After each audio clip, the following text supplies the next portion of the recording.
अस्सलाम वालेकुम Ahmad official YouTube channel او फेसबुक پاڼې ته بخیر راغلی دوستانو 13 ورځ دوبۍ میډیا آفیس یو خبر خپور کړ چې همدغه خبر ګلف نیوز خلیج ټایم او ځینې نورو رسنیو هم راخیستی دی کومې چې سپریم کمیټي اف کرایسس اینڈ ډیزاستر منیجمنټ یا د بحران او د آفاتو عالی مدیریت کمیټې اعلان کړی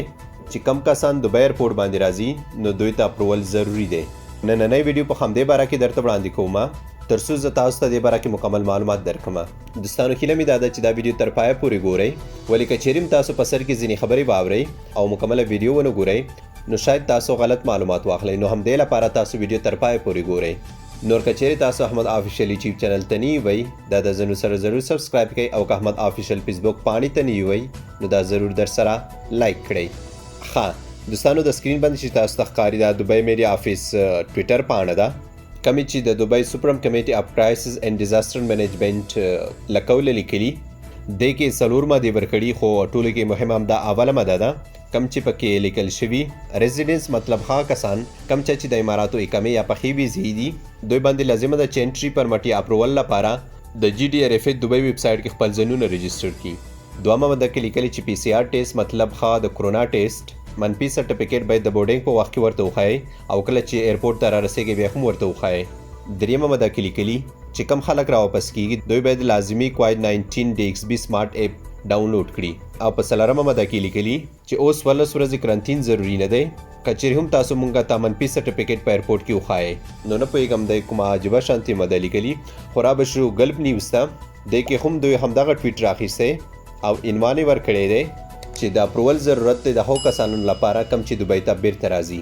او د هغې ترڅنګ ځینې نورو رسنیو هم دا خبر راخیستی دی دوستانو د دغې ټویټ او ویب سایټونو ښودلو نه مطلب دا دی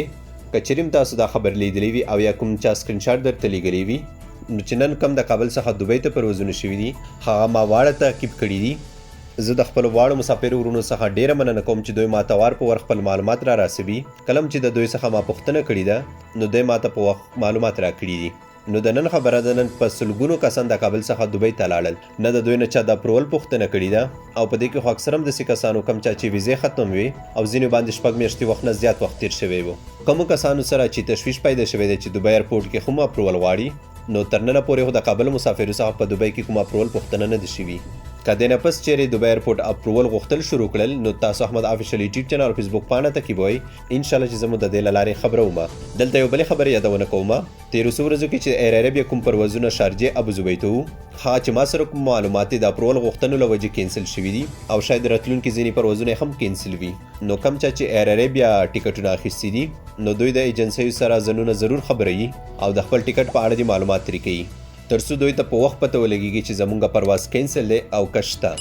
نو الله دې وکړي چې دغه معلومات تاسو ته ګټور تمام شوي دلته دا خبره یو ځل بیا درته کوم چې تر اوسه پورې کم کسان چې دوبۍ ایرپورټ باندې راځي هغې ته د اپروول ضرورت نشته که په دغو کسانو کې کم چا باندې 6 میاشتې وخت تیر شوی وي او یا ویزې ختم وي هغو ته هم د اپروول ضرورت نشته ولې چې دوی ته بغیر د اپروول اجازه ورکوي کیږي نور که دغې په اړه کوم نوي معلومات راتلل نو تاسو هغې لپاره احمد آفیشیل یوټیوب چینل او فیسبوک پاڼه تعقیب وئ انشاءالله چې زه به د دې له لارې درته خپروم که چیرې تاسو احمد آفیشیل یوټیوب چینل ته نه وئ دا د ځنو سره ضرور سبسکرایب کړئ او که احمد آفیشیل فیسبوک پاڼې ته نه وئ نو دا ضرور در سره